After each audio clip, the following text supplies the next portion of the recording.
Well, folks, this week we're looking at planning for special age groups, and again, pleased to have George McKibbon with us. And I know George has worked in the planning profession as a planner with municipalities and a private consultant planner for many years, and has lots of experience to share with us. So this whole notion of planning for special age groups, and I know that that's something the Planning Institute has brought focus to as well. What do you think of when you think of special age groups? I think of it in Port Colborne on last Saturday. We had the Santa Claus parade, and I was pleased to help with that presentation. And as I walked the street in the rain, handing out leaflets to families, what struck me was that you had families, about 1,200 individuals, maybe 300 different families, that you don't see when I walk the streets of Port Colborne every day. And I thought to myself, because Port Colborne is a place where if you live in a GTA, you sell your house, and you move to Port Colborne and you buy a house for a fraction of what you sold your house. And you set up community there because you can't live in place in the GTA, or age in place in the GTA. So there's a special community right there. You have the elderly. The elderly, like myself. And what does it mean, the challenge of aging in place in Port Colborne, when you couldn't live in age in place wherever you came from? And what does that have in terms of implications for a young family raising children whose wages in Port Colborne may not be commensurate with the kind of resources that I bring into the community from that transaction that took place somewhere else. So there's a kind of, how do you think about that kind of mixing of people of different ages and different requirements together? I don't know if Port Colborne is representative of other communities, but I expect it may be particularly of communities along the Great Lakes shore where recreation is important. And so that's a couple of issues, age specific. And how do you deal with that? Well, my phone's ringing here, George. A question, I think. Oh yes, it's one of my students wanted to know the population of Port Colborne. Thank you for the question. 12,000. 12,000. So again, a small community. And it's an interesting... And it's 12,000, but that's not the urban area. That includes everything along the Lake Erie shore. So it's a very segmented population, both in terms of the Welland Canal, which splits it, and a rural agricultural component, cottage component, which was primarily American. It still is a large component American. And then you have within Port, you have east of the canal, and you have west of the canal. And you have rail lines that sort of bisected as well. So it's a very, it's more divided physically than it is by age strata. You mentioned earlier about people not being able to age in place in the GTA. I'm assuming that's driven by really high real estate prices, high taxation that's going to be on expensive homes that people on fixed incomes might not be able to afford. Is that what you're thinking of? Is driving that? Yeah.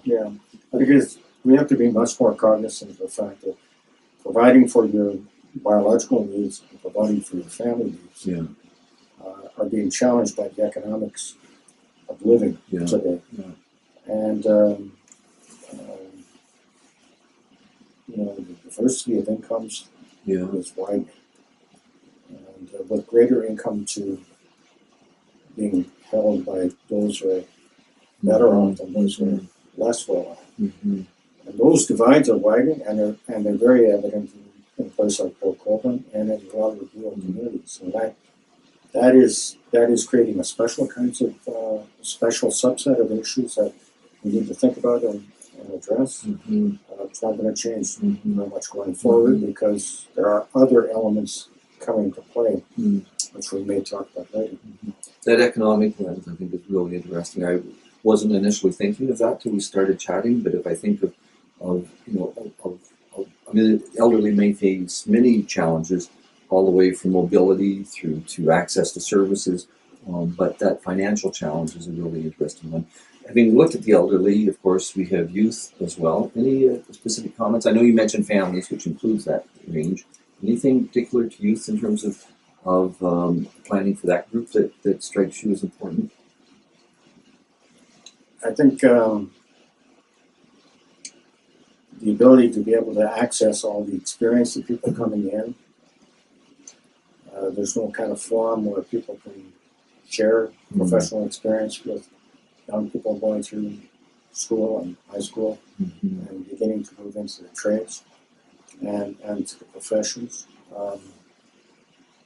Not having some arena where that kind of exchange of experience is available and possible, that's an impediment that needs to be thought about.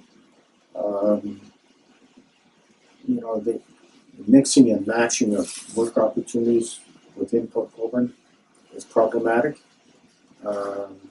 People travel outside of Port Colborne for work, and people outside of Port Colborne come into Port for work, but there's no matching of skills and professions that would enable people to come up with a mobile in place, so to speak.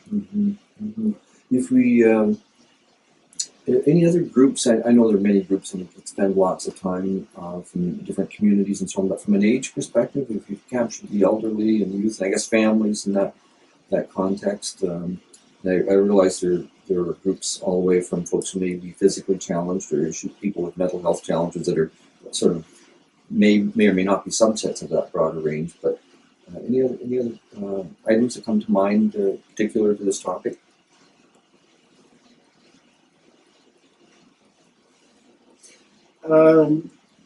There is, from the diversity side, there is a francophone community in Port, and the needs of that community by age group are going to vary too, but I'm not sure that is captured in the question you asked. So one or two final questions on this topic. How do you see planning and public health working together in this? I know you've done lots of work with public health, and our discussions will focus more on the planning side of things, but any insight into public health and planning as it relates to this topic? I think using the evidence-informed approach that public health applies when they think of policy and investment would be a useful approach for planners to become involved in, so that land use decisions could become more sensitive to the kinds of investments that public health or the regulatory actions that public health might want to take. And those could take the form of several different things. Thinking about smoking, for example, where it's permitted and where it isn't. For example, idling in front of school drop-offs. That's an issue. And indeed, idling associated with drive-thrus in the urban area. There are several different areas where if we work with public health more closely and applied their approaches, we could develop responses that are consistent with the PPS, but yet are more appropriate to the kinds of programs that public health is trying to implement. And final question, if you think out into the future, and ask Dr. Gardner this question as well, think out to the future 25 years from now, how do you think for the folks that will be graduated and well into their career by then, hopefully you're graduated within 25 years, well into your career by then, what do you think, how do you think things will change, or what do you think will be the key things they will need to look for over their career over the next 25 years? Technology is going to revolutionize things. Let's take air quality, for example. In Hamilton, we now have developed Clean Air Hamilton, which is party to the development of an air quality model that allows us to, in real time, to predict air quality in fairly getting down to the neighborhood level. With satellite imagery, and subject to getting the proper satellite into orbit, in 5 years' time, we'll have real-time monitoring almost on a block level, using infrared imagery. So there are some changes taking place there that are going to make it available for citizens living on the block to say, the air quality in my street is a hazard to my health. What are you going to do about it? Mm-hmm. And that kind of availability is going to force changes that we haven't in a place like Port Colborne, people haven't even thought about. For example, the monitor that the Ministry of Environment and Conservation of Parks uses right now for the Niagara regions in St. Catharines. Mm-hmm.